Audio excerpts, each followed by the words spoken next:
तो अमृत वर्षा को हम लोगों ने कई बार पढ़ा और इन सब बातों को हम बहुत बार सुन चुके हैं, पर ये हम लोगों के जीवन में उतरता नहीं है। ये ज्ञान हम बारंबार भूल जाते हैं और राग से ग्रसित हो जाते हैं। कभी आपने सोचा कि इसका क्या कारण रहा होगा? सही, हम लोगों में अनादि काल से राग का संस्कार है। दो संस्कार ऐसे हैं जो सदियों से हम लोगों के साथ चिपके हुए हैं, वे है राग और द्वेष। राग और द्वेष। आप देखिए, बच्चा जन्म लेता है, अभी वो बोलना नहीं सीखा है, चलना नहीं सीखा है, लेकिन धीरे धीरे वो राग को अपनाता है या नहीं? कैसे अपनाता है?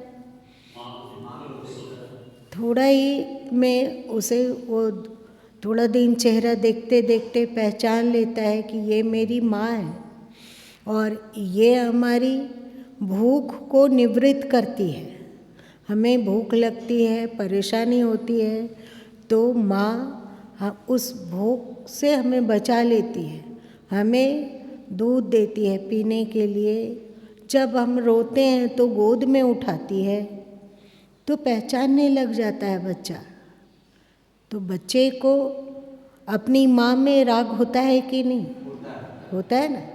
फिर धीरे से वो पापा को भी पहचानने लग जाता है कि ये मेरे कुछ ऐसे हैं जो दूसरे लोगों की तुलना में हमारे लिए ज़्यादा फिक्रमंद हैं। जब भी हम रोते हैं, माँ नहीं रहती है, तो ये बंदा हमको गोद में लेता है और खिलाता है और साथ साथ में अनेक तरह से बातें करता है ना। ऐसे ऐसे तरह से आप लोग जिब्रिस नाम सुने होंगे ना? क्या होता है ये? कौन बताएगा? अरुण जी बताइए। जिब्रिस कोई? क्या? इसका एक तरह से ऐसा कुछ, शायद गुरु माँ शुद्ध नहीं बोल रहे हो, ऐसा जिसमें हम लोग करते ऐसे कोई भाषा नहीं है, पर अलग अलग तरीके का आवाज़ निकालना, अलग अलग तरीके से चेहरा बनाना, और ये सब हम लोग क्यों करते हैं? बच्चा को अपना बनाने के लिए। आप बच्चे को आकर्षित करने के लिए हम लोग जीभ से पकड़ाते हैं हमी। इसी को कहा गया। और ऐसा उच्चारण कौन करता है? अब देखो, कौन सा जानवर या क्या, ये हम लोगों की भाषा तो है नहीं, न हिंदी है, न इंग्लिश है, न ये बंगला है, न गुजराती है, न मराठी है, न चाइनीज़ भाषा है, न और कहीं का भाषा है। ये अद्भुत भाषा है और लगभग सभी माँ बाप इस भाषा में बच्चों से बात करते हैं, चाहे वो कोई गिरिडीह में रह रहा हो, चाहे मुंबई में रह रहा हो, चाहे पुणे में रह रहा हो, अथवा हैदराबाद में रह रहा हो, अथवा अमेरिका में रह रहा हो, अथवा चाइना में रह रहा हो, अथवा पाकिस्तान में रह रहा हो, चाहे कोई हिंदू हो, चाहे कोई मुस्लिम हो, चाहे कोई ईसाई है। इसका मतलब ये भाषा सार्वजनीन है। इस भाषा को धरती का सभी मनुष्य बोल सकता है, सही, लेकिन इस भाषा का स्रोत कहाँ है पता नहीं। हम लोग अलग अलग हरकत करते हैं, अलग अलग तरीके का आवाज़ निकालते हैं, अलग अलग तरीके से चेहरा बनाते हैं। इन सब के पीछे क्या है? बच्चा बहल जाता है और धीरे धीरे जो सबसे ज़्यादा ये जिब्रिस गुरु माँ बोल रहे हैं, उसका ओरिजिनल नाम नहीं पता, पर इस भाषा में जो ज़्यादा से ज़्यादा उससे बात करे वो उसका प्रिय हो जाता है। तो बाप के अतिरिक्त कौन करेगा? दिन भर रात हो तो भी अजीब तरह से बच्चे को मोहित करना, दिन हो दोपहर हो, जब भी रोया कोई हो या ना हो, माँ अगर रसोई बना रही है तो बाप ऐसो गोद में लेता है और इसी भाषा में बात करता है। करते हैं, आप लोगों ने किया है? तो फिर बच्चा बाप को पहचानने लगता है और बाप से राग होता है, उसका होता है, बाप से राग हो जाता है।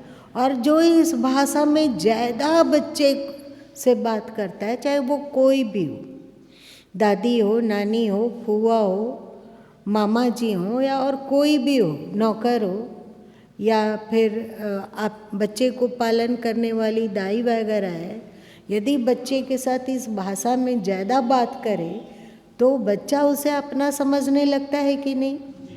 अपना समझने लगता है और वहाँ पर उसे राग अन्य अभी अवगुण नहीं आया बच्चे में, अन्य कोई विकार नहीं आया, पर राग का विकार आ गया। सही? और उसके बाद जिससे उसको राग हो गया, चाहे वो बाप से के प्रति राग हो या माँ के प्रति राग हो, उसके गोद में यदि कोई बैठ जाता है तो बच्चे को कैसा लगता है? क्या होता है? रोता कलपता है और एकदम उसको पकड़ के धकेल देना चाहता है। आप लोगों ने नहीं देखा क्या? उसको पकड़ के हटाओ, उस खींच के उधर गिरा देता है। ये द्वेष उत्पन्न हुआ ना, जो उसके सुख में बाधा है, जो उसके राग को चोट पहुंचा रहा है, उसको वो पसंद नहीं करता है। मतलब ये राग द्वेष हमें लगता है जन्म से ही शुरू हो जाता है।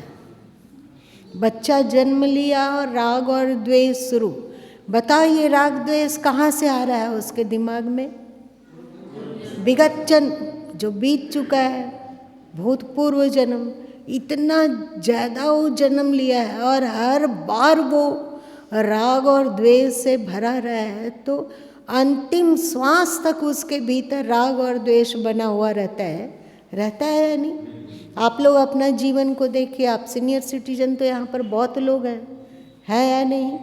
तो आप बताइए कि हम जो सीनियर सिटीजन है, क्या उनमें राग द्वेष नहीं है? मृत्यु तक जो सबसे प्रचंड विकार है वो राग द्वेष है, सब छूट जाता है। आप गुस्सा किस पर करेंगे? अब क्रोध करने के लिए भी ताकत चाहिए ना। आप लोग यंग एज में जितना गुस्सा करते थे, उतना चिल्लाना, चीखना, गरम होना, उसके लिए शरीर में ताकत चाहिए। अब ताकत नहीं है तो कुछ बोल नहीं पाते हैं, पर आंखें कड़ी हो रही है, चेहरा तीता हो रहा है, जो बता रहा है कि हमारे भीतर अभी द्वेष है, ये हमें पसंद नहीं आया और वो हरकत कोई सामने किया तो उसके प्रति चिढ़ है। ये राग और चिढ़, आप बताइए वासना ज़्यादा प्रबल है या राग और द्वेष ज़्यादा प्रबल है? राग और द्वेष ज़्यादा प्रबल है। क्रोध एक सीमा के बाद कम हो जाता है, ताकत ही नहीं है तो कैसे करेंगे? मुंह बना लेते हो, तित्ता हो जाते हो, लेकिन कोई चेहरा देखेगा तब ना समझेगा कि इसको क्रोध आ रहा है कि चिढ़ा हुआ है या गुफरा बैठा हुआ है। लोग उसका चेहरा तक भी देखना छोड़ देते हैं कि ये इसको चेहरा देखो तो प्रेत जैसा मुंह बना के होगा। चाहे कोई बहन लोग है तो प्रेतनी जैसा मुंह बना के बैठी होगी, तो उसका चेहरा भी देखने में डर लगता है। अब उससे व्यवहार कैसा होगा कि बिना चेहरा देखे उससे जो बात करना है बात कर लो और बात खत्म। सही? कोई भी प्रेत जैसा चेहरा या प्रेतनी जैसा चेहरा पसंद करता है? आप लोगों में से कौन कौन पसंद करते हैं? कोई करता है क्या? तो काम समाप्त हो गया, क्रोध समाप्त हो गया, लालच अब अभी भी है कि सीनियर सिटीजन लोगों को बहुत लालच है पैसे का, कि और एफडी कर लेते हैं और पैसा कमाएंगे और पैसा बढ़ाएंगे, हमें अपना एफडी बढ़ाना है। कौन कौन यहाँ सीनियर सिटीजन ऐसा सोच रहे हैं, सोचते हैं? कौन सोच रहे? ईमानदारी से बोलो। अरे नहीं सोचते। आप अरुण जी सोचते हैं क्या? तो बोल क्यों नहीं रहे? कुछ दाल में काला है क्या? उनसे पूछ रहे जो करते हैं वो मामले। मतलब लालच खत्म, जी मैं एक समय आता है कि स्वतः सब खत्म हो जाता है। बच जाता है राग और द्वेष। और शरीर के प्रति क्योंकि सबसे ज़्यादा राग है, इसीलिए अहंकार बच जाता है, अकड़ बचता है। ये राग द्वेष और अहंकार मरने तक साथ रहता है। और जब हम लोग पुनर्जन्म लेते हैं, क्योंकि राग द्वेष एक मूलभूत अवगुण है, मूलभूत विकार है, इसी राग द्वेष से ही काम भी उत्पन्न होता है और क्रोध भी उत्पन्न होता है, लोभ भी उत्पन्न होता है, मोह भी उत्पन्न होता है, अहंकार भी उत्पन्न होता है, जलन ईर्ष्या भी उत्पन्न होता है। सभी अवगुणों के मूल में ये रहता है। सही? और आप बताइए, मरने तक जाता है? राग द्वेष जाता है या नहीं जाता है? रहता है। और अगर थोड़ा बहुत आप मन को अपना समेटने की कोशिश कर रहे हो कि नहीं नहीं अब तो हम लगता है नहीं बचेंगे, चले जाएंगे, तो राग द्वेष समेटने की कोशिश करते हो तो आपने अनेक शत्रुओं को पाल रखा है अपने घर में। जैसे डॉग को पाला जाता है कि घर की रक्षा करेगा, तो राग द्वेष की रक्षा हो इसके लिए आपने अपने अनेक शत्रुओं को पाल रखा है, जिसको कहते हैं कि ये बेटा है, ये बेटी है, ये दामाद है, ये बहू है, ये पोता है, ये पोती है, ये मित्र है, ये बंधु है, जो भी आएगा। नहीं, हाँ, ये आपके शत्रु हैं। आपने जिन शत्रुओं को अपने इर्द गिर्द बसा रखा है वो शत्रु मरने वाले हैं। आप तो अपनी शत्रुता क्यों छोड़ देंगे? आते साथ, पापा हमको पहचान रहे हैं, हम आपकी बड़ी बहू, आपने हमको पहचाना, कोई नाती पोता है तो आप देख रहे हैं इसको, ये आपका बड़ा पोता है, आप पहचानते हैं। रहा सहा कसर, ये दुश्मन लोग जिसको कि आप चारों ओर अपना बसा रखे हैं, वो अपना बदला ले लेता है। सब एकदम सबसे बड़ा दुश्मन इस समय यदि कोई होता है तो वो है अपना परिवार, जिसको हम अपना अपना अपना अपना अपना अपना करते हैं ना, वो सबसे बड़ा दुश्मन है। हाँ, और तो सबके सब ये जो आपके प्रियजन है ना, ये जो इतने इतने शत्रु लोग को हम लोग पाल रखे हैं, कौन हम लोग का हित सोचेगा? आप ही बताइए। ऐसा लगता है कि किसी बंदा को पहचानने से जीवात्मा मुक्त हो जाएगा, कि परम सुख प्राप्त। सबको ही अपना थोबड़ा दिखला रहा और बोला हमको पहचान रहे हैं, हमको पहचान रहे हैं, हमको पहचान रहे हैं। अरे भैया, तुमको पहचानने से क्या मिल जाएगा? आप बोलिए कि आत्म तत्व को पहचान रहे हैं, ईश्वर को पहचान पा रहे हैं, या आपने इतना इतना सत्संग सुना है तो उस सत्संग में आपका मन स्थित हो रहा है, क्या आप अपने आत्म तत्व को पहचान रहे हैं? कौन बोलेगा? तो फिर आप क्या हालत होगा? फिर से वही राग।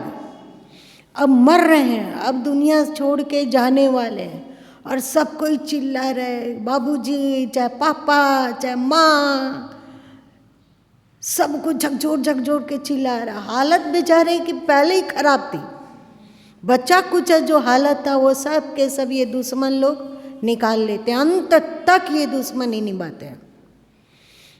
ये मत सोचना कि कोई तुमसे प्रेम करने वाला बैठा हुआ है, नहीं, कोई नहीं आपसे प्रेम करता है, सब अपना हमको पहचान रहे हैं। सुन सुन के ना गुरु माँ एकदम दंग रहते हैं कि ये क्या मतलब होता है, ये परिवार है कि दुश्मन है? किसको हम इतना दिन तक सांप को दूध पिलाया जो कि जिससे कि उसका जहर ही बढ़े? तो हम लोगों ने जिसको आसपास पाला उसको दूध पिला पिला के पाला पोसा, अब वो अपना जहर उगलता है। यहाँ से राग और द्वेष का संस्कार लेके चले गए। अब देखिए, जिससे हम जिंदगी भर चिड़े रहे, जो हमारे प्रति जिंदगी भर दुश्मनी निभाया है, कोई ऐसा व्यक्ति जिससे हम जिंदगी भर चिड़े रहे हैं और वो हमारे साथ दुश्मनी निभाया है, उसका चेहरा देखना मरने के समय में अच्छा लगेगा? वहाँ क्या होगा? चेहरा तिता होगा कि नहीं? होगा या नहीं? तिता हो जाएगा। इसका इसलिए श्री कृष्ण कहते हैं, अथवा संत समुदाय सभी कहते हैं कि बाबा, जब तक शरीर में ताकत है तभी तक राग और द्वेष से ऊपर उठो। आप समझ रहे हैं? जब तक शरीर में प्राण है तब तक ही राग और द्वेष से ऊपर उठ जाओ। दोनों ही समान घातक है, दोनों ही समान घातक है। और बहुत हद तक तो राग से अधिक घातक द्वेष होता है। आप लोग समझते हैं? जब जो वैकुंठ के पार्षद थे और द्वारपाल थे, कौन कौन? जय विजय, वे लोगों, उनको जब साप मिला, ये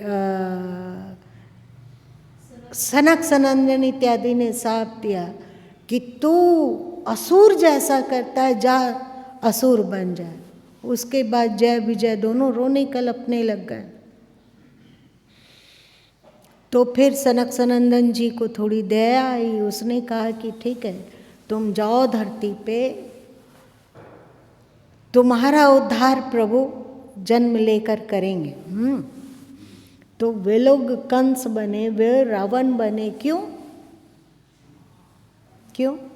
क्योंकि द्वेष में ज्यादा याद आता है।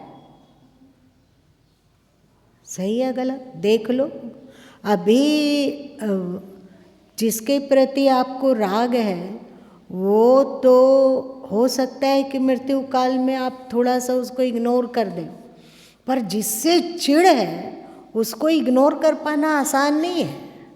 आपके साथ कोई भलाई किया उसको याद रखना ज़्यादा कठिन है कि जो आपके साथ बुराई किया, आपको दुख दिया, आपको प्रताड़ित किया, उसको ज़्यादा याद रखना सरल है। ज़्यादा दिमाग में कौन घूमता है बताओ? क्या? हाँ, जो हमारे साथ दुश्मनी कर रहा है, कड़वा बोल रहा है, वो दिमाग में ज़्यादा घूमता है। इसीलिए रावण इत्यादि उनसे द्वेष की भक्ति की है। कंस को आप देखोगे, सीरियल वगैरह में भी आप देखोगे तो कंस के दिमाग में कृष्ण और कैसे उसको मारे यही घूमते रहता है। सही, रात दिन। तो आपको जिससे द्वेष है आप उसको प्राप्त हो जाओगे। उसके यहाँ बेटा बन के आ जाओ, बेटी बन के आ जाओ, अथवा उसके यहाँ दामाद बन के आ जाओ, चाहे बहू बन के आ जाओ, कुछ बनोगे। और कुछ नहीं होगा तो उसके घर में कुत्ता बन के आ जाना। वो भी यदि नहीं होगा तुम उनके घर का मकड़ा बन जाना, अथवा कोई छिपकली बन जाना, अथवा कोई और जानवर कुछ भी बन जाना। ये है द्वेष और राग। तो हम लोग, द्वेष ज़्यादा थोड़ा सा घातक है और राग भी उतना ही ज़्यादा घातक है। राग मीठी छुरी है, राग मीठी छुरी है, अथवा इसी को कह सकते हैं राग स्वीट पॉइजन है, मीठा जहर। क्या राग से मुक्त होना आसान है? वासना से मुक्त होना सरल है। देखो, एक उम्र तक ही वासना में व्यक्ति पागल होता है। वासना से ऊपर उठना सरल है। हो सकता है कि मन में सूक्ष्म रूप से वासना बना रहता हो, लेकिन फिर भी ये सरल है। क्रोध से मुक्त होना सरल है। लालच, मोह, ईर्ष्या, अहंकार से मुक्त होना भी अपेक्षाकृत सरल है, पर राग और द्वेष से मुक्त होना सरल नहीं है, बहुत कठिन है।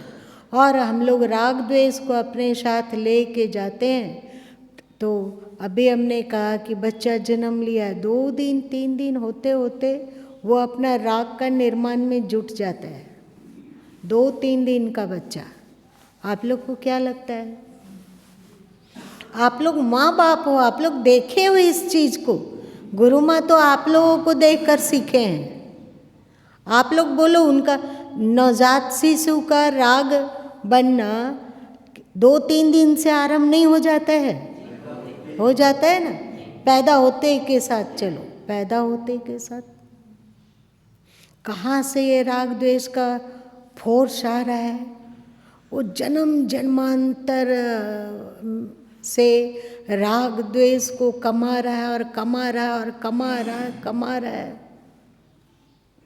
अब जन्म लिया और फिर से उसको कर्म प्रेरणा इसको कहा जाएगा, कहा गया ना, कर्म प्रेरणा। कर्म प्रेरणा उसको राग की ओर उकसाता है, द्वेष की ओर उकसाता है, और उकसा रहा। ऐसा बहुत कम लोग होते होंगे जो कर्तव्य तो करते हैं पर राग द्वेष से अपने को बचाने का कोशिश करते हैं। आसान है क्या? बहुत नाम कमाया। जब कर्ण ने अपने कवच कुंडल को दान किया तो कहते हैं कि कवच को जब वे अपने शरीर से निकाल रहे थे तो उनका शरीर का स्किन और मांस भी थोड़ा निकलते जा रहा था। सही? तो क्या लगता है, ये कर्ण के कवच से भी ज़्यादा चिपका हुआ ये राग द्वेष नहीं है? देख लो, विश्लेषण करो, सूक्ष्म विश्लेषण करो। देखो, कल भी आप लोगों को गुरु माँ बोले कि आप सोचते हो कि आपका मित्र आपको तारने के लिए कोई दूसरा आएगा अथवा दूसरा करेगा, ऐसा नहीं है। आप स्वयं अपने को तार सकते हो। भले ही अमृत बटता हो सदगुरु के दरबार में, पर उस अमृत को आप पान नहीं करते हो, और अगर मुंह में ले भी लिया तो 1 दिन 2 दिन होते होते उसे थूक दोगे, उसको निगले नहीं, उसे अपने दिल में नहीं उतारा, तो कोई सदगुरु अथवा ईश्वर क्या कर लेगा, है ना? तो अब देखो कि हम लोग यहाँ राग द्वेष में फंसे हुए हैं। कर्तव्य नहीं, कर्तव्य हम लोग कम करते हैं। जो भी हम लोग का कर्तव्य है वो राग और द्वेष से प्रेरित होकर होता है, और ये राग द्वेष फिर से जन्म के साथ हम लोग को मिल जाता है, जो मरने तक साथ निभाता है। और क्योंकि उसी राग द्वेष को लेकर हम मरेंगे तो फिर से जन्मते के साथ राग द्वेष हम लोग को मिल जाएगा।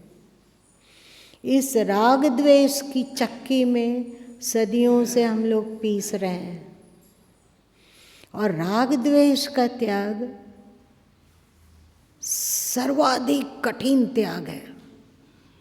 घर को छोड़ देना आसान है, परिवार से दूर रह जाना आसान है, ये विषय वासना इत्यादि का त्याग भी बहुत आसान है, पर राग द्वेष से ऊपर उठना बहुत कठिन है। इसलिए चाहे आप गीता पढ़ो, चाहे बीजक पढ़ो, चाहे किसी अन्य संत बानी पढ़ो, चाहे उपनिषद पढ़ो, हर जगह कहा गया राग द्वेष से ऊपर उठो, राग द्वेष से ऊपर उठो, राग द्वेष से ऊपर उठो। पर इस राग द्वेष से आप तब मुक्त हो सकेंगे जब आप अपना मनोविश्लेषण करने में सक्षम होंगे।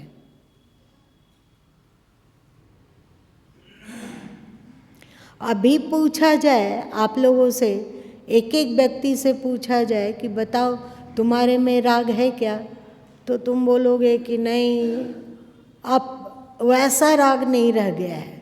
हम लोग लाल बुझक्कड़, हम लोग ढपोरी संख हैं। बात बनाना हम लोगों को बहुत आता है, बोल देंगे, तत्काल कह देंगे कि नहीं, अब पहले से हमारा राग लगभग 80-90% छूट गया है। झूठ बोल रहे हैं हम लोग, महा झूठखोर है। ऐसा हम लोग क्यों बोले? ऐसा नहीं कि आप जानबूझ के ऐसा बोलें। आपको अपने मन को पढ़ने की ना फुर्सत है ना होश है। आप अपने मन को देख नहीं पाते, आप अंधे हैं। इतना ज़्यादा आप अपने मन के पक्ष में लाठी लेकर खड़े रहते हैं कि आपको अपना मन पढ़ने आता ही नहीं है। आप अपना मन पढ़ते ही नहीं हैं तो आप उसकी बुराइयों में, उसमें जो कुलबुला रहे हैं बुराइयों के कीड़े, चाहे दोष के या दुर्गुण के कीड़े कुलबुला रहे हैं, उसको कैसे आप पहचानेंगे? और जब पहचानेंगे ही नहीं तो उससे मुक्त होने की कोशिश कैसे करेंगे?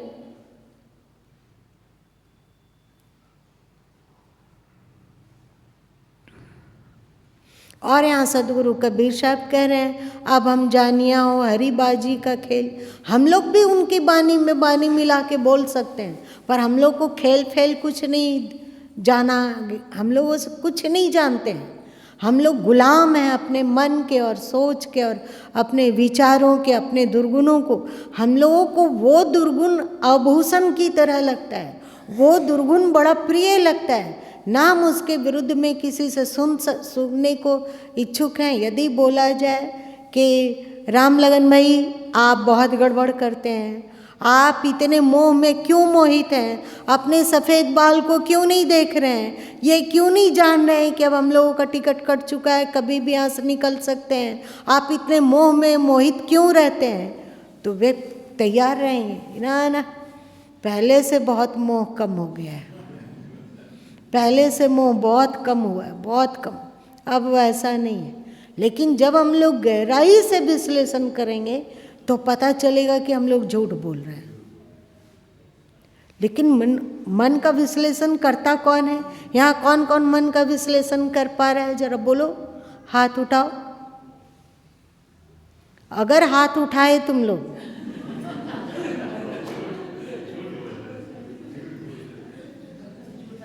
तो तुम बचोगे नहीं, फिर और ज़्यादा कुटम्मस होगी,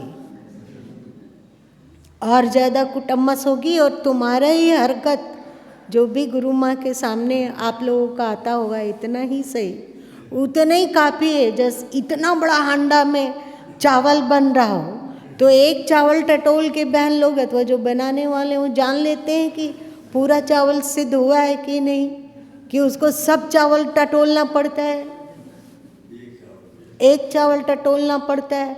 तो एक चावल के रूप में भी जितना आप लोगों को गुरु माँ देख ले रहे हैं, तो उसी एक चावल से आप पूरा सबका बखिया उघेड़ा जा सकता है। बोलो कौन कौन राग द्वेष से मुक्त हो रहे हैं, कौन कौन है सो मन का विश्लेषण करना जान लिए, कौन कौन अपने मन की बुराई पहचानते हैं और जैसे ही मन में कोई उटपटांग विचार आता है उसको रिजेक्ट करते हैं। कौन कौन है यहाँ? हम लोगों से ऐसा ऐसा मन हरकत करवाता है कि हम लोग समझ ही नहीं पाते हैं उस। और गुरु माँ कहते हैं कि देख, कर्म को टटोलना आसान है पर मन को टटोलना आसान नहीं है। अब मान लीजिए कि यहाँ से आप उठें और दनाते हुए कहाँ चले गए, कहाँ गए, कहीं चले गए। मान लिया जाए गुरु गोविंद धाम बोलना मीठा लगा, अपने आप मन को बचाना। देखो कि गुरु गोविंद धाम की ओर जाने की ज़्यादा उत्सुकता है कि यदि कोई जहाँ पर कुछ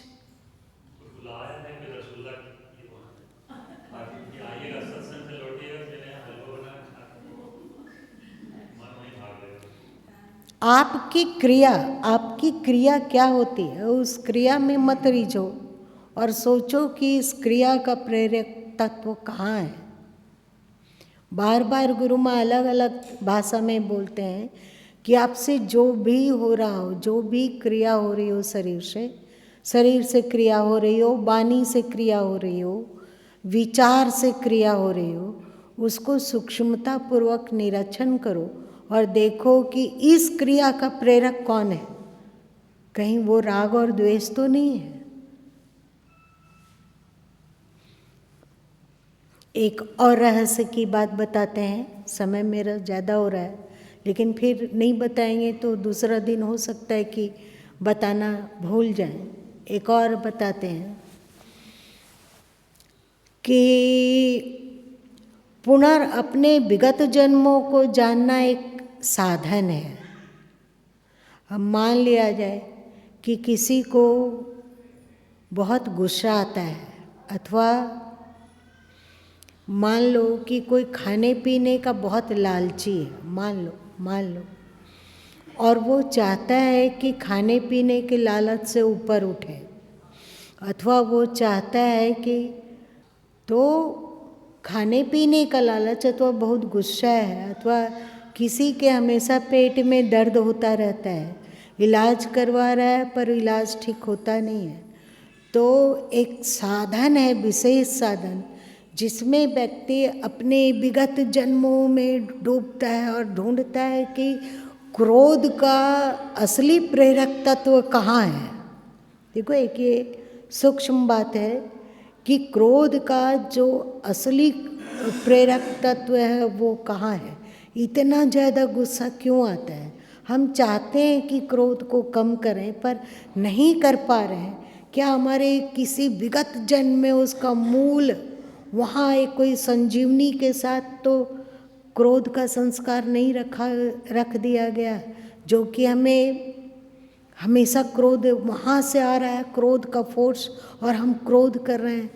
तो जब विगत जन्मों में डूबा जा पाता हो तो आदमी इसके पहले का जन्म, उसके पहले 8 जन्म पहले, 10 जन्म पहले, 300 जन्म पहले, 350-400 साल जन्म पहले पहुँचते पहुँचते पहुँचते पता चलता है कि किसी समय, किसी भूतपूर्व जन्म में हमारे साथ कुछ अनहोनी हुआ है और उस समय हम क्रोध से पागल हो गए हैं। उस समय मान लिया जाए 300 जन्म पहले का एक दृश्य दिख गया कि उस जन्म में हमारे साथ कोई अनहोनी घटना घटी थी, इस कारण हम क्रोध में तपने लगे थे, पागल की तरह हो गए थे और उसी क्रोध के आवेश में मृत्यु हो गई। अब जान लिए कि ये 300 जन्म पहले का है, तो वहाँ जाके इसको सुधार देंगे। वहाँ 300 जन्म पहले घुसे और वहाँ जाके वो जो क्रोध का संस्कार है ना, वहीं मिटा दिए कि ठीक है, हमारे साथ अनहोनी हुआ और वो 300 जन्म पहले क्रोध का एक वेग, प्रचंड वेग आया और उसमें मेरी मृत्यु हो गई, लेकिन अब वो बीत चुका है। अब वो हमारे लिए डिलीट करने योग्य चीज़ है, वो ढोने का चीज़ नहीं। जब व्यक्ति अपने 300 जन्म विगत को देख पाता है और वहाँ क्रोध का मूल होता है, और जब वो 300 जन्म होते हुए लांघते हुए फिर इस शरीर में आता है, तो वो समझ पाता है कि जो क्रोध वहाँ आवश्यक था वो हो गया, वो 300 जन्म पुराना है। अब उसको क्या ढोना? अभी तो इस जीवन में वैसी कोई प्रतिकूल परिस्थिति नहीं है जैसा 300 जन्म पहले था। उस समय क्रोध उपयुक्त था, लेकिन आज उसका कोई महत्व नहीं है। जैसे ही व्यक्ति समझता है तो आश्चर्यजनक तरीके से उसका क्रोध दूर होने लगता है। और इसी तरह की बीमारियां भी होती है, इसी तरह की कोई बीमारियां हैं, कोई बीमारी है, कितनी भी हम औषधि ले रहे हैं, परहेज करते हैं, फिर भी वो बीमारी बार बार आ जाती है। पेट में दर्द होता है, मान लो किसी को पेट दर्द की बीमारी, तो इस पेट दर्द के मूल में कहाँ क्या है, पहुँचते पहुँचते पहुँचते पहुँचते अपने विगत जन्मों को छानते छानते छानते छानते उस जन्म में पहुँचे हम जहाँ पर कि हमने कोई केकड़ा निगल लिया था, और केकड़ा निगला गया तो वो पेट में जाके पेट को काटेगा ना। जिंदा निगला आपने तो इतना जल्दी तो वो मरेगा नहीं, तो पेट में काटा और वो उसका पीड़ा, उसका दर्द आपके अचेतन मन में रह गया। वहाँ की पीड़ा आज तक आपको अनुभव हो रहा है और आपको पेट दर्द का एहसास होता है। एहसास, ये एहसास इस जन्म का शरीर का नहीं है, ये एहसास उस जन्म का है। अब ऐसो उसको देखा तो हो जाता है कि अरे ये तो अब, वो तो बहुत पहले की बात थी, वो शरीर भी खत्म हो चुका है और वो परिस्थिति भी खत्म हो चुकी है, ये नया शरीर है। इसमें कैसा पेट दर्द, कैसा केकड़ा, कैसा पेट में काटना, ये सब कुछ नहीं है। उस पर फिर विजय प्राप्त करना सरल होता है, लेकिन ये थोड़ा क्लिष्ट है, सब नहीं कर सकते। नहीं, ये राग द्वेष तो इस तरह का नहीं है, पर आप देखोगे कि ये राग का बीज कहाँ से आया, ढूंढते ढूंढते जाओगे आप अपने विगत हजारों जन्म को तुम देख सको तो समझोगे कि हर जगह राग द्वेष का प्रवाह अबाध गति से बहता हुआ इस शरीर तक आ गया। आसान नहीं है। जब हम लोग का पहला पहला धरती में आना हुआ होगा तो निश्चय ही हम लोगों का राग ईश्वर के प्रति होगा, अपने आत्म तत्व के प्रति होगा कि हम तो आत्मा हैं, ये शरीर मेरा नहीं। एक अनिजी फील होना। आप लोग देखो, नया नया कोई अंगूठी पहनता है, उसको अनिजी फील होता है कि नहीं? आप वो मुंह से नहीं बोलेगा, लेकिन देखेंगे कि जो नया अंगूठी पहनता है तो बार बार उंगली में डाल रहा है, बार बार खोल रहा है, फिर डाल रहा है, फिर खोल रहा है। वो अपने इस कर्म का विश्लेषण नहीं करता है, इसलिए वो नहीं जान पा रहा है कि उसे हो क्या रहा है। होता है, आप लोग देखे हो, नया नया पहन रहा है, खोल रहा है, पहन रहा है, खोल रहा है, पहन रहा है, खोल रहा है, अभ्यास कर रहा है अंगूठी पहनने का। उसको अनिजी लग रहा है वो अंगूठी, उसको पचाने में उसको थोड़ा समय लगेगा। तो हम लोगों को शुरू शुरू में निश्चय ही आत्मस्थिति रही होगी। जब हम लोग एकदम का पहला जन्म रहा होगा, चाहे हम लोग जब सतयुग में रहे होंगे, तो आत्मस्थिति रही होगी कि मैं आत्मा हूँ। ये शरीर एकदम अनिजी लगे, बोझ लगे, लेकिन धीरे धीरे धीरे जैसे अंगूठी पहनने का अभ्यास होते होते फिर अगर उंगली में अंगूठी ना हो तो अच्छा नहीं लगता है। आप लोगों में यहाँ कोई ऐसे हैं क्या? ऐसे हैं? अगर अब अंगुली में अंगूठी ना हो तो अच्छा नहीं लगता है, खाली खाली लगता है। फिर आदत हो गई उस अंगूठी की। वैसे ही अब हम लोगों को शरीर की आदत हो गई है। सही, अब शरीर हमें प्यारा लगने लगा है। राग शुरू में हुआ आत्म तत्व में। हाँ बताओ, हाँ बताओ। गुरु माँ बोलती हैं राग द्वेष से ऊपर उठने के लिए, और साखी में कबीर साहब बोले कि ढाई आकर प्रेम का पढ़े सुपंडित होए। तो माँ, राग और प्रेम में क्या अंतर? राग और प्रेम। आप बैठिए, हम बता रहे हैं।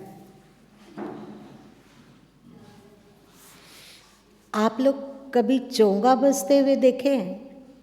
चोंगा बजते हुए, बड़ा बड़ा जो भोपा जिसको आप कह सकते हो, आप इस ओर मुंह कर देते हैं तो आवाज़ किधर जाती है? उधर जाए। इधर भी आएगी पर थोड़ा थोड़ा, सही ना? और जब उस चोंगा को दूसरे विपरीत दिशा में घुमा दें तो फिर क्या होगा? इधर भी आएगी पर बहुत कम। ये राग जब ईश्वर से जुड़ता है, ये राग जब ईश्वर से जुड़ता है अथवा शाश्वत ज्ञान से जुड़ता है अथवा किसी सद्गुरु से जुड़ता है तो ये राग भक्ति हो जाती है। भक्ति है वो प्रेम कहलाता है। और जो जब राग का मुंह, जब राग का चौगा का दिशा संसार की ओर हो, नश्वर की ओर हो, तो वो मोह कहलाता है अथवा राग कहलाता है। वो ईश्वर की ओर जब राग हो तो वो अनुराग कहलाता है, और जब संसार की ओर राग हो तो वो राग कहलाता है। अंतर है इसमें। और जो ढाई आखर प्रेम की बात है तो ये प्रेम मोह मुक्त प्रेम है। समझिए, अंतर है ये। मोह युक्त प्रेम को राग कहते हैं और मोह मुक्त प्रेम को भक्ति कहते हैं, प्रेम कहते हैं। अंतर है इसमें। अभी हमें शरीर से प्रेम है, इसलिए प्रेम है कि हम अच्छा अच्छा खा सकें, अच्छा अच्छा ऐन्द्रिक सुख को भोग सकें, कान से अनुकूल सुने, जीभ से अनुकूल खाएं, त्वचा से अनुकूल स्पर्श हो, सब हमारे शरीर के लिए परफेक्ट हो, गर्मी हमें ना लगे जहाँ पर हम रहते हों, अथवा हमें ठंड ना लगे अधिक जहाँ शरीर रहता है। शरीर शरीर शरीर शरीर शरीर पूरा हम लोग का सारा प्रेम अपने शरीर और सेकंड नंबर में शरीर को सुख पहुँचाने वाले तत्वों से होता है। इसी समय बहुत थोड़ा सा प्रेम सद्ज्ञान की ओर, चाहे ईश्वर की ओर जाता है। जैसे भोपा इधर घुमा हुआ तो सारे आवाज़ का फोर्स दक्षिण की ओर है, उत्तर में भी वो आवाज़ सुनाई पड़ रही है पर बहुत थोड़ा थोड़ा। तो अभी ये जो ढाई आकर प्रेम है ना, वो पूरा का पूरा उसका फोर्स संसार की ओर है। और एक बात समझो कि हो सकता है कि हम बेटा बेटी के मोह से मुक्त हो जाएं, ये हो सकता है। बूढ़े लोग भाग्य से, यदि उसके बेटा बेटी लोग नालायक हों और माँ बाप से गाली गलौज करने वाले हों, बहुत भाग्य से ऐसे बेटे मिलते हैं जो थोड़ा कठोर होते हैं, क्रूर होते हैं। ये देखो खुसट बूढ़ा बैठा बैठा हुक्म चलाते रहता है। देखो ईश्वर को ना हार्ड दवा तब देना होता है, तब देना पड़ता है जब और कोई उपाय नहीं है। आप सीधे रास्ते पे आ जाइए, मोह से मुक्त होइए, वरना यदि मोह से मुक्त ना हुए तो ईश्वर को आता है कि आपको कैसे मोह मुक्त किया जाए, जिससे आपको ज़्यादा यदि आपकी पत्नी झगड़ालू है तो आप समझो कि आप भाग्यशाली हैं। आपने बहुत मोह किया है पत्नी पर, विगत जन्मों में बहुत मोह किया है। उस पागलपने से मुक्त करने के लिए आपको परमात्मा ने झगड़ालू पत्नी दी। चाहे आपके पति बड़े विचित्र खोपड़ी के हैं, उनको कुछ भी समझाओ समझने के लिए तैयार ही नहीं होते। उनके मन में जो आता है बस वही सच है, वही करेंगे वे। ऐसा पति आपको क्यों दिए ईश्वर ने? नहीं, निश्चय आपका पहले जन्मों में ओभर पागलपन की आसक्ति रखी होगी, इसलिए ऐसे पति दे दिए भगवान, इसलिए ऐसे पति दे दिए। आप यदि इस जन्म में काम चोरी करते हो, दे चोर है, आपको परिश्रम करना अच्छा नहीं लगता है, आप आराम तलबी हैं। बहुत सारे लोग ऐसा होते हैं ना जो कहते हैं कि हम जॉब ढूंढ रहे हैं, 3 साल हो रहा है, 4 साल हो रहा है, अभी तक जॉब नहीं लगता है। क्या है, क्या मेरे किस्मत में, मेरा ही किस्मत सबसे खराब है क्या? कभी आपने सोचा कि ये स्थिति आपको क्यों मिल रही है? इसलिए कि ओह रात दिन काम, आदमी को 1 मिनट भी चैन नहीं मिलता है। 4 पल बैठना चाहते हैं शांति से, इसको कोई बैठने तक नहीं देता है। इतना काम रहता है कि जब तक आँख खुली हुई है काम करो, जब सोते हैं तब जो आराम मिलता हो। आपने बार बार इस चीज़ को चाहा, आपने अपने कर्मों को महत्व नहीं दिया कि कर्म बहुत कीमती है। आज आप काम ढूंढ रहे हो तो काम आपको मिलता नहीं। अब बैठो और भोगो कि बिना काम का कैसा लगता है। समझ रहे हैं आप? समझ रहे हैं? आसक्ति हटाने के लिए ईश्वर हर संभव उपाय करते हैं, क्योंकि हम सब ईश्वर के सच्चे बच्चे हैं। वे हमारे सच्चे माता पिता, बंधु, सखा, जो भी कहना है सब वही है। तो हमारे हित के लिए वे कुछ भी करने को तैयार। कोई जो ज़्यादा वासना लोलुप है, अब वो सीनियर सिटीजन हो गया, फिर भी उसका वासना में लोलुपता और आसक्ति मिटती नहीं है। मरते समय भी वो सोच ले कि एक बार अवसर होता तो एक बार और वासना में घुस जाते, उसके बाद मर जाते।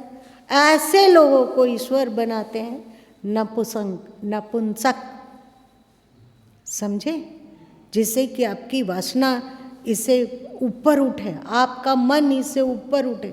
वो क्या करेंगे? इतने इतने हम लोग जीवन, हम लोगों को सुधारने के लिए भगवान कौन सी परिस्थिति उत्पन्न नहीं करते हैं, और हम उस परिस्थिति का आकलन नहीं करते हैं कि ये परिस्थिति हमारे साथ है, इसका क्या कारण हो सकता है। तो भैया भगवान आप क्यों परेशान होते हो? हम स्वयं जो बोलोगे वो करेंगे। आप जैसा बोलोगे वैसा करने, लेकिन ये सब हमारे प्रतिकूल वाली घटना मेरे अर्ध गिर्द मत फैलाओ। तो जैसे तुम कहोगे वही करेंगे। बोलो बोलो क्या? क्योंकि तुलसीदास जी भी कहते हैं, सदगुरु कबीर शाह, भय बिनु प्रीत न होए खगेसा। रामचरितमानस में आता है, भय बिनु प्रीत न होए खगेसा। भय के बिना प्रीत होता नहीं है, तो भय दिखला दिखला के वे प्रेम करवाते हैं। और क्या करेंगे? तो आप लोग क्या चाहते हो? आप लोग मोह से मुक्त हो गए कि तुम्हारे बेटे और बहू लोग को डंडा उठाना पड़ेगा, आपके साथ गाली गलौज करना होगा? बता दो क्या करना होगा? सीधे रास्ते पे आ जाओगे कि भगवान को उंगली टेढ़ी करनी होगी? हिम्मत, ये भी बोलने का हिम्मत नहीं है? ये भी हिम्मत नहीं है क्या? क्या?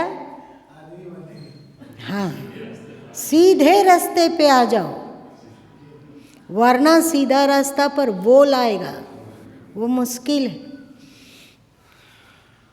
हर चीज का ऐसे ही है। आज हम लोगों के जीवन में अध्यात्म है, सद्गुरु है, ज्ञान है, गीता है, संत वाणी है, बीजक है, बहुत कीमत है। पर यदि हम लोग इसका लाभ नहीं उठा पा रहे हो तो फिर आने अरे क्या करें, सोचते हैं कि गुरु किसी के शरण में चले जाते तो होता है, लेकिन नज़र में कोई आते नहीं है, मिलते नहीं है। अब लो ठोकर खाओ। जिस चीज़ की हम कीमत नहीं जानते हैं उसकी कीमत का ज्ञान करवाने के लिए ईश्वर अलग अलग करता है। पर जब तक हम साक्षी होकर इसको देखने की कला नहीं जानेंगे, अपने मन को पढ़ने की कला नहीं जानेंगे, तो चाहे सद्गुरु मिल जाए, चाहे ईश्वर मिल जाए, चाहे कुछ भी मिल जाए, हम लोग का भला नहीं हो सकता है। इसीलिए शास्त्र कहता है कि शास्त्र की कृपा, गुरु की कृपा, ईश्वर की कृपा मिलना बहुत कठिन नहीं है, पर अपने ऊपर अपनी कृपा मिलना बहुत कठिन है। अपने ऊपर अपनी कृपा जब तक नहीं होगी तब तक ये तीनों कृपा मिलकर भी कुछ भला नहीं कर पाएंगे। चलो, समय बहुत ज़्यादा हो गया, आज इतना ही। आप भूलने के लिए तैयार हो? ऐसा कि आप उठते के साथ सब भूलने लग जाओगे?